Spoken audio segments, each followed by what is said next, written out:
These men are soldiers on a battlefield, well within the range of a fierce enemy's fire. They fight for an idea, a simple, good idea. The idea that freedom can be a real thing today in the 20th century, and for people whose skins are brown. They are fighting the Japanese for the Northern Indies, for 3,000 islands. The area for which they fight is, to most of us, surprisingly large. But it is more impressive as a setting for an idea, which is also bigger than most people think. The East Indies are blessed by nature. Their land is rich and yields abundant crops many times each year. The most coveted luxuries of life grow here in commonplace profusion. The tea of Java was once served to a third of the world.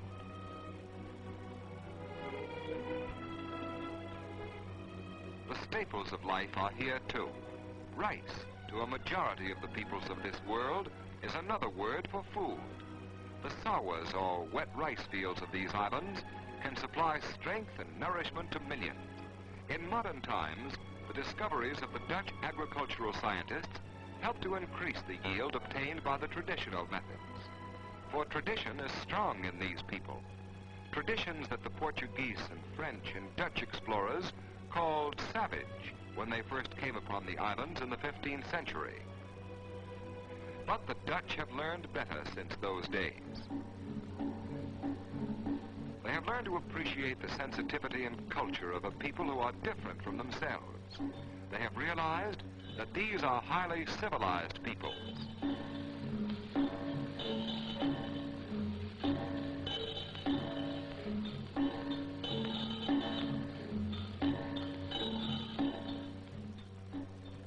People whose culture is deep-rooted and coordinated through their habits of daily life.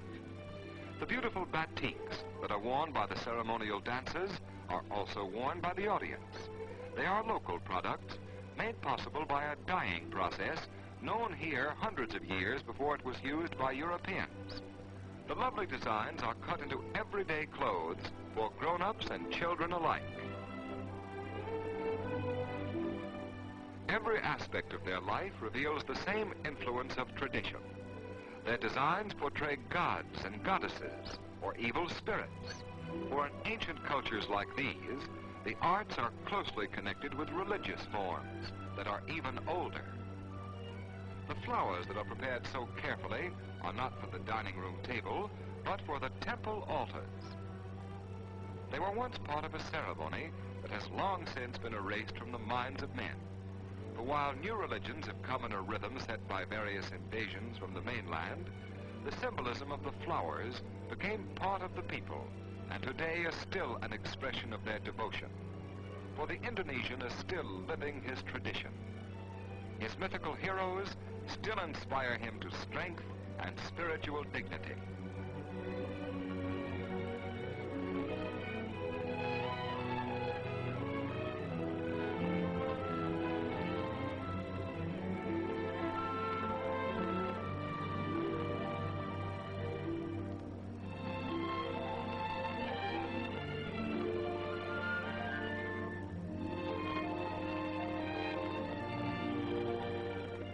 He still lives in the shadow of fabulous monuments, architectural masterpieces like the temples to Buddha in Java and Bali. The devils of the Bayang dances were real once, but today they depend on the gamelan orchestra to help cast their spell over an entranced audience.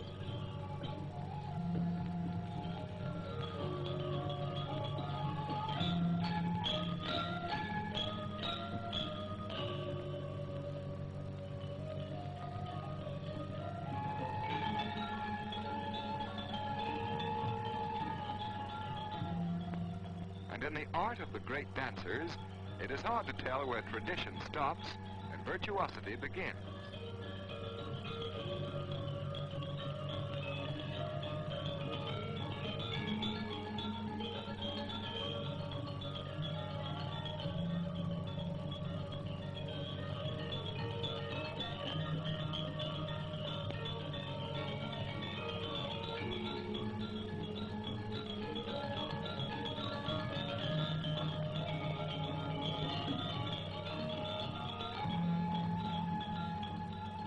the dances have all been trained from their early childhood.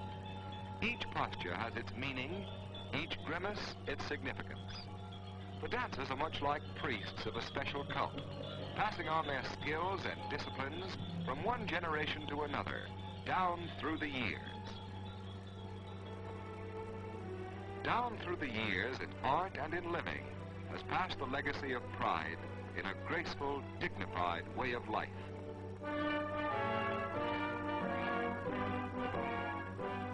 A way of life that was once sufficient.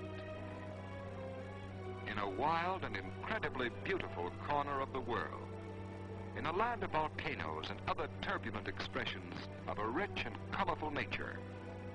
This was Java once, but it could not stay this way. It could not remain secluded in a world that was hungry for rubber and tea and tin, in a world that badly needed the quinine and manganese and oil.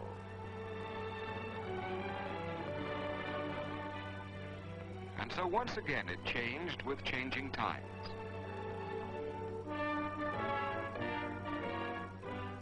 Batavia is no drowsy tropical village, but a modern capital and business metropolis, heart and nerve center of the vast territories united under the name of the Netherlands East Indies. For it is the Netherlands that has guided the Indonesians to their place in the modern world. In many parts of Java, the jungle and rice fields have given way to the great industrial plants that a modern nation needs for survival in a world balanced on economic scales.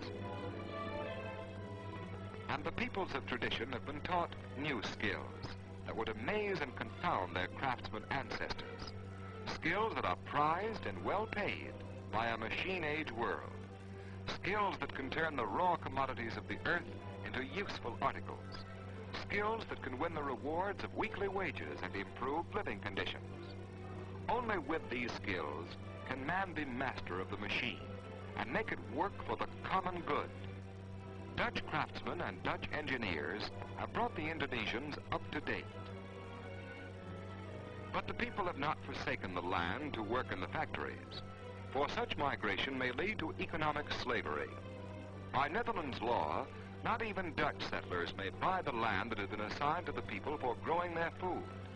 And most of the small rice sawas have been in the possession of one family or one community for many generations.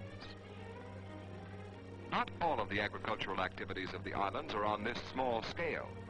Companies of many nations have been encouraged to establish large commercial operations on leased lands, and it is the products of such plantations that furnish most of the island's exports. The plantation hands are paid wages, but whenever possible, the arrangement also provides for enough time off to enable them to work their own lands. Thus, the change from the old to the new is a gradual one that does not hurt the very people it is supposed to help. Balance and moderation have been the keynote of Dutch policy in this great experiment involving 60 million lives.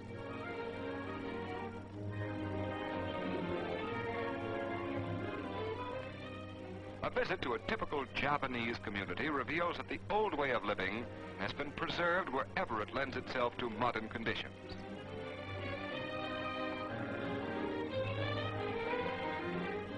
But it is never allowed to block this. The young generation is proud of its traditional heritage, but it is determined to add to it in 20th century forms, in terms of technical and social improvement. Good schools, and even more, an ambitious, zealous youth are first steps toward true democracy.